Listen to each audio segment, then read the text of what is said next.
My God. No way! He gets two of them, and he spots the third! He hits it! But Simple is creeping. They see him with the AWP now, and the desperate play into B comes in. Smokes. You see double smokes in the same place there. Simple just jumping casually into the side. He's going to fall down and get under the What is this clutch from Simple? Are you serious? What is that? You can't do that, Simple. That's not allowed. This is not FPL. This is a major. Here he comes once again. The first base is Adren. He's going to hit the ground there. It's Cold. Oh! What? A jumping double for Cold! What is going on right now? How does he do this? I want you to think about one thing for me. Think about legendary video games. What comes to your mind? Is it Call of Duty, Grand Theft Auto, Valorant? Now, when I say competitive shooters, what comes to your mind? More than likely, if you clicked on this video, you're thinking about Counter-Strike. Why is it legendary though? That's a little something I want to dive into. I think a big part of the status of Counter-Strike is the fact that it's been around for so damn long. First Counter-Strike game came out in the 90s. Came out before Call of Duty did. It came out before Rocket League, Valorant, obviously. It came out before so many video games. In my opinion, it has influenced gaming like no other game before. There is competitive shooters, and then there's Counter-Strike. Those two things are on a different level. In my opinion, Valorant, Overwatch, Rainbow Six, the new game Spectre Divide, those games would not exist without Counter-Strike. Even Call of Duty, Search and Destroy, the main competitive version of Call of Duty, would not exist without Counter-Strike. And why is that? Counter-Strike came out in what I believe is 1989, I think. And since day one, realistically, the community around Counter-Strike has been, in my opinion, very solid. Obviously, there's toxic players. It's matchmaking online. There's always going to be toxic players. But if you look deep into it, look at Onapixel right now. He has a thriving community of people that watch him. About skins, yes, but he also has his own team right now. He watches the majors every year, all that kind of stuff. And people come together and yeah, they make jokes and they make fun of him for not being good at the video game that provides him with his livelihood. But at the same time, he does other things extraordinarily well. And people do recognize that. He's an amazing personality in the sport of Counter-Strike. Or if you look at somebody like Anomaly. Yeah, he's all about skins. He takes gambling sponsorships, all that stuff. But at the same time, if you look at his old clips, he is good at Counter-Strike. There is no denying that he's actually solid at the video game. The community aspect for me is the beating heart of Counter-Strike. There is very few games that I know that have such a thriving community after 20 goddamn years. It's been 2 decades since that game, 2.5 decades since Counter-Strike came out. And it still has over 1 million daily players. That is insane to me. Part of it is the gunplay. In my opinion, it is some of the most balanced gunplay in any video game of ever. So you have an op. Somebody buys a $4,700 rifle on the other team. It is by far the most powerful gun in the game. You can counter that with a goddamn $500 pistol. It's hard, but you can do it. You can counter that with a $1,700 scout. That is actually very easy to counter with. You have better movement. One shot headshot, you're done. Like, there is very few guns that don't have a counter. There isn't a gun that doesn't have a counter. The MP9 is insane right now. Its accuracy is out of this world. An op, you have pistols. Really anything can counter it. It is purely based on you and your talents in Counter-Strike. There is an unlimitedly high skill ceiling. If you look at the professional players from 8 years ago, when I was playing a lot more hardcore than I am now.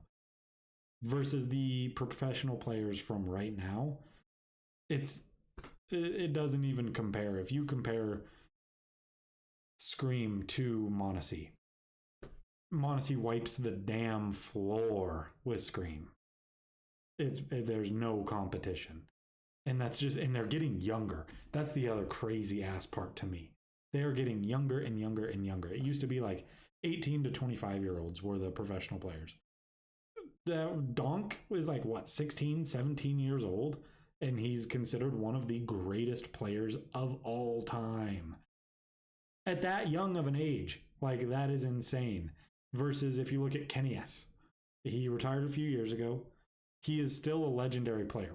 Like, yeah, he's obviously going to be a legendary player forever. He is not as good as most of the people that are in the game now. That's why he retired. You are the maker of your own destiny in Counter-Strike. It is not about the game. It is not about the bugs, the glitches, anything. It is about you and how well you can handle anything that the other team throws at you. The other part of it is definitely the map pool. In my opinion, it has a tight 6 map pool, I believe, 6-7 map pool. They're all very well balanced. Like, obviously, some of them are T-sided, some of them are CT-sided a little bit, but not really if you really know how to play them. But the map pool is great, and they're all legacy maps. They've all been around for a long ass time. And that's for a good reason. They're built very well. Like, for me, Nuke was never a good map for me. I never enjoyed Nuke personally. Until like this week, when I've been playing it a lot more. And I have been absolutely creaming my pants about Nuke.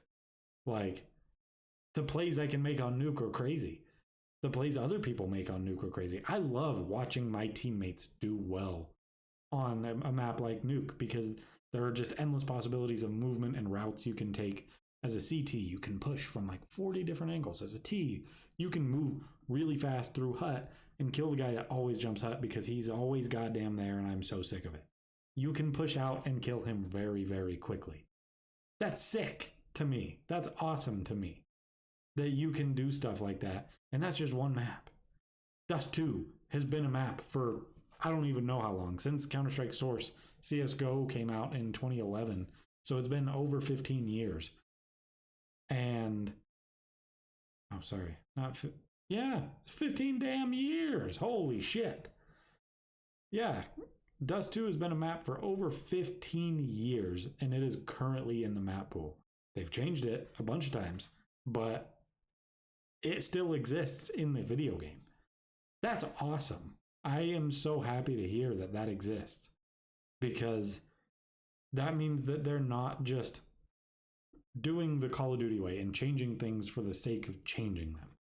That means that they're improving what they've already got. It's like buying a new car when a coolant line breaks. Or you fix that coolant line and keep that same car going for 250,000 miles. Who doesn't want to do that? Like, it's, in my opinion, that is the best comparison I can make for Counter-Strike. Call of Duty takes the route of buying the new car every year and leasing it, essentially. Counter-Strike is the buying a beater and running it until the wheels fall off, and then you go get a new car. That's kind of what they did with Go to CS2. CS2, while it's not really a different game, it's kind of a different game. But it came out after, what, 12, 13 years of CSGO? And in my opinion, everybody's bitching and complaining about CS2 being shit. It's good. What the fuck are you talking about? You were begging for CS2 for I don't even know how long of Source 2 for Counter-Strike. The day it comes out, everybody's bitching and complaining because it's buggy and laggy and blah, blah, blah, blah, blah. It's an improvement, in my opinion. And this is coming from somebody that has over 11,000 hours in this video game. I love CS2. I love the improvement in the looks. I love the improvement in, like, for me, I'm a 4x3 stretched player. The game looks better. Skins actually work. Like, that, I don't even have skins, but they work, and that's cool. Like, Molotovs look sick. I love the volumetric smokes and the fact that you can blow them up and shoot through them and do all this cool stuff. It adds a lot of versatility in the game. Somebody smokes a window when you're on Mirage, you can just blow that shit up and still shoot them with the op now. Versus before, you were just like, oh, well, I can't do anything for like 18 seconds. That sucks. And doesn't sound like a long time, but in 18 seconds, all 5 of them can push into con, kill 3 of your teammates and you, and you're none the wiser. I think the map pool is a major part of why it's so good. The other part that personally isn't my favorite part of Counter-Strike, but it is one of the biggest aspects of it, is the skins. The skins are a absolute necessity for Counter-Strike to keep going. Valve makes hundreds of millions of dollars a year off of skins. That's why Counter-Strike still exists to this day, and that's why I am okay with them existing. Because it lets my favorite video game keep going and have kept going for 15 years. Like, realistically, without skins, would there be able to be $1 million prize pots? No, not a chance. But why are skins so important? Well, it's because they are straight up just NFTs. They are NFTs before NFTs were a thing. They are something that holds, retains, and gains value over the long run. You look at a Fire Serpent. Look at the value of that the day it came out. Now look at the value of a factory new stat track Fire Serpent. It is so beyond different. Like, it's very cool to me that you could have bought something for $50 a couple of years ago, the Howl. You could have bought that for like $25 when it first came out. And now it would be worth $8,000. Like, that's sick. That is so cool to me. And that's just, that's a major part of it. Opening cases, getting skins, getting knives, all that stuff. I don't invest in skins. I don't purchase skins. Never really have gotten super into them unless they were just given to me. But what can I say? The other major part of Counter-Strike is the other players. Kind of touched on it in community, but the fact of you don't know what kind of teammates you're going to get. You don't know if you're going to get the guys that are looking to have fun and have a good time, because when I get those, I pop off and they love it and it's fun. Or if you're going to get the guy that's screaming about the map pick early on, that's screaming about the other players, that's saying, oh, you're not good enough on the second round. While that's annoying at the moment, it pushes you to be a lot better. It always has for me. And that's something that's very interesting to me. There's no other game that you say one word in Counter-Strike and you're going to instantly think about a certain person. In my opinion, I don't know a ton about like Dota and the other major esports, but if you say Russians in a Counter-Strike lobby, everybody knows what they're talking about. Rush B, Sukabliat. Like, there is very few communities that are just like so tight and so thin. You say one thing about a streamer, a gamer, a professional player in a Counter-Strike lobby, you can start a conversation. I have legitimate friends from Counter-Strike. Like, people that I've met in real life, played with multiple times, that I met in a damn Counter-Strike lobby 5 years ago. That's sick. That is so cool to me that I can do that. Obviously, that happens with other games. That's Call of Duty, fucking Valorant. I don't know. But I've had teams of people that I played with every day for years and years and years. And then we meet up and do lunch at Denny's at 3 a.m. in Vegas. That's fucking sick to me. I made those connections with people through an online service. That is very cool. I don't know a lot of other places, a lot of other video games that do that. And that's just sick. But yeah, I think the last major part of Counter-Strike that you need to touch on is the skill ceiling. It's unlimited. It's insane. Like, just utility usage alone is such a major part of Counter-Strike. If you know where to throw 3 smokes on every map, you are an essential player. They can't do without you. If you know how to throw good flashes, if you know how to time flashes for teammates or for yourself, you are a good player. Legitimately. If you just throw a flash, even if you're playing professional players, if you know how to throw a good flash, you're going to get at least a kill. That's sick. Like, utility usage in Counter-Strike is so much different than in a game like Valorant, where it's like I'm not gonna, I can't make fun of Valorant because it's just a different game, but you got the guy that throws flashes around walls. That's kind of cool to me. Or you got the lady that throws a lion that runs at people and it flashes them. Like, that's really weird. That takes no skill to me. Versus Counter-Strike, you have to know where to bank a flash grenade off of or throw a flash grenade over to hit these two people that you know are going to be there on long A on 2. Like, you have to know exactly what you're doing in Counter-Strike to have it work out. Whereas, like, I've played Valorant quite a bit just as a fun screw-around time. And the guy with the bow and arrow, I don't know his name. You shoot a little sensor dart and it shows where they are and you can see them through the walls. You get just free wall hacks. That's kind of lame to me. But my internal Counter-Strike almost came out there. But you have to know exactly what you want to do, where you want things to go for them to go in that place. And that's just sweet to me. But Counter-Strike, in my opinion, can't be beaten in my heart, in my eyes. It is the best video game to have ever been released to me, in my opinion. I don't think there is much that could come out that would beat it in my eyes. I am so goddamn passionate about Counter-Strike for no goddamn reason.